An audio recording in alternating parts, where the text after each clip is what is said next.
இல்ல. ஏய், நீ யார் என் மேல கை வைக்கிறதுக்கு? கேவலம் அவுட் ஹவுஸ்ல தங்கிருக்க வேலைக்காரி நீ. உனக்கு இவ்வளவு திமிரா? என்ன சொன்ன?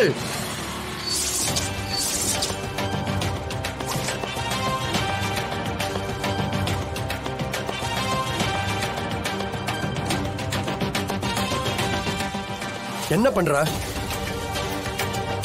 பாரு பேபி, இது உன்னோட அவுட் ஹவுஸ் தானே, நமக்கு உரிமையான இடம் தானே. இங்க வந்ததுக்கு குடும்பமா சேர்ந்து எல்லாரும் என்ன கண்டபடி திட்டுறாங்க. என்ன வீட்டை விட்டு வெளியே போக சொல்றாங்க. எனக்கு இந்த வீட்டுக்கு வர உரிமை இல்லையா? சிபி சார், இவங்க வீட்டுக்குள்ள வந்து எங்க அம்மாவை வேலைக்காரங்கன்னு சொல்றாங்க. என்ன, நீ இந்த வீட்டுல வேலை செய்ய வந்திருக்கியா அப்படின்னு கேக்குறாங்க. நீங்க ஏன் இப்படி பேசுறீங்கன்னு கேட்டதுக்கு அக்கா கிட்டயும் திமிரா பேசுறாங்க. நாங்க என்ன இந்த வீட்டுக்கு வேலை செய்யவா வந்திருக்கோம்?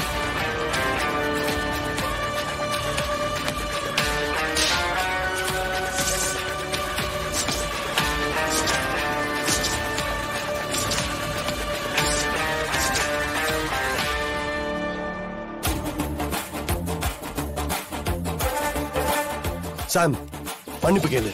பேபி, நான் இவங்க கிட்ட மன்னிப்பு கேட்கணுமா? ஆஃப்டர் ஆல் உங்க வீட்டுக்கு வேலை செய்ய வந்த. சாம், உனக்கு அவ்வளவுதான் மரியாதை. இதுக்கு மேல அவங்கள வேலைக்காரங்க அது இதுன்னு சொன்ன அவ்வளவுதான் உனக்கு.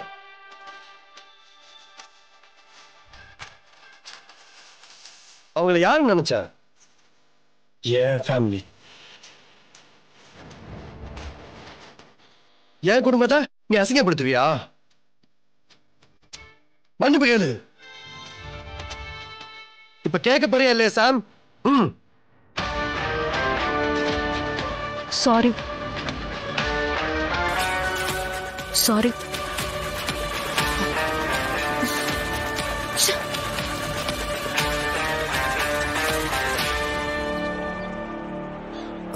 Aunty, sorry aunty. சாமுக்காக நான் மன்னிப்பு கேட்கிறேன்.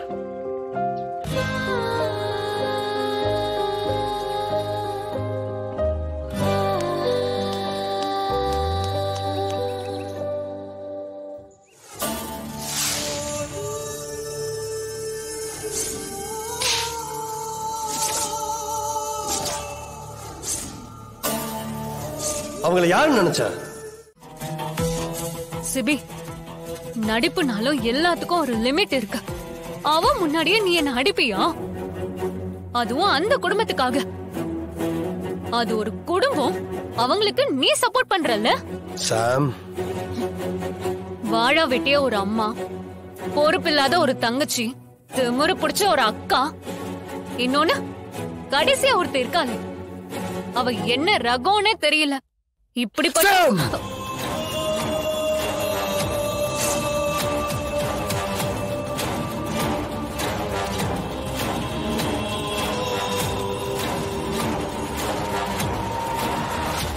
சிபி, இப்ப எதுக்கு என் முன்னாடி நீ நடிச்சிட்டு இருக்க? நம்ம ரூம்ல நீயும் நானும் மட்டும் தான் இருக்கும். அவங்கள பத்தி என்ன பேசினாலும் இங்க யாருக்கும் கேட்காது. நான் நடிச்சிட்டு இருக்கேன்னு இப்ப உனக்கு யார் சொன்னா? அப்போ சம்யுக்தா, இது நடிப்பு இல்ல, என்னோட கோவம் உண்மை. எனக்கு தமிழோட பிரச்சனை இருக்கு, நிறைய கருத்து வேறுபடி இருக்கு.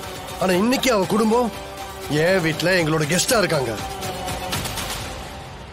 எங்கள்ல ஒருத்தவங்களா இருக்காங்க. நீ என் ஃபேமிலியில இருக்கிறவங்களுக்கு என்ன மரியாதை கொடுக்கறியோ அதே மரியாதை தான் அவங்களுக்கும் கொடுக்கணும். அதை விட்டுட்டு இந்த மாதிரிலாம் டீஸ் பண்றது, அவங்க கிட்ட மரியாதை இல்லாம மட்டமா பேசுறது, அவங்க கிட்ட திமிர நடந்துக்கிறது, இந்த மாதிரிலாம் பண்ணேன்னு வை, அதுக்கப்புறம் ஒரு நிமிஷம் கூட நீ இந்த வீட்டுல இருக்க முடியாது. சாம், என்னோட சென்டிமெண்ட்டை சீண்டி பார்க்காத, அது உனக்கு பெரிய ஆபத்தா முடிஞ்சிடும். Be careful.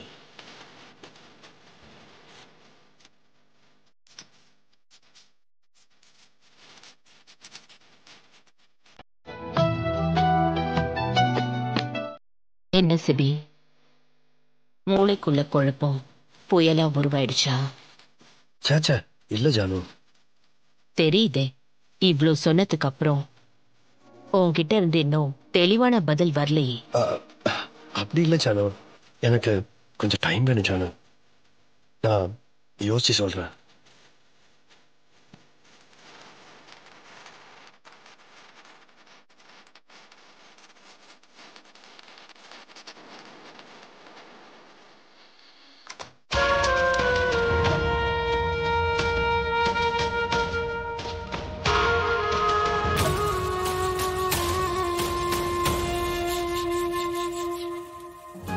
என்னம்மா சிபி தம்பியை இப்படி ஒரு குழப்பு குழப்பிட்டீங்க? குழப்பத்துலதான் முத்து ஒரு தெளிவு கிடைக்கும். ஆமா, இப்ப சிபி தம்பி என்ன பண்ணும்? மண்டை போட்டு பிச்சுப்பான். அப்புறம் டென்ஷன்ல எழுந்து அங்கேயும் இங்கேயும் அலைஞ்சுக்கிட்டே இருப்பான்.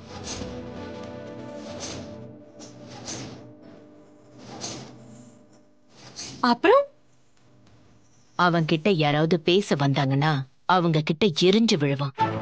மாப்பிள, அப்புறம் நைட்டு என்னடா மாப்பிள?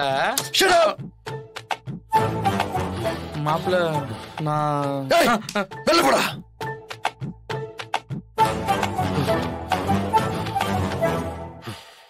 என்னம்மா நீங்க சொல்றத கேட்கும் போது எனக்கே பயமா இருக்கே. யாருமே தம்பி ரூம் பக்கம் போக முடியாது போல இருக்கே. அப்புறம் என்னம்மா நடக்கும்? அப்புறம் என்ன, கதவை சாத்திக்கிட்டு தனியா உட்காந்து யோசிப்பான்.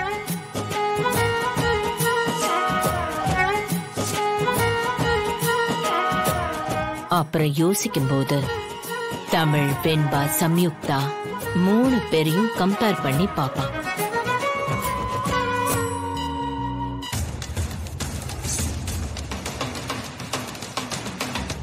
நீ கொடுத்த ஜூஸ்ல விஸ்கி கலந்திருந்தது. அப்ப அதோட மோட்டிவ் என்ன?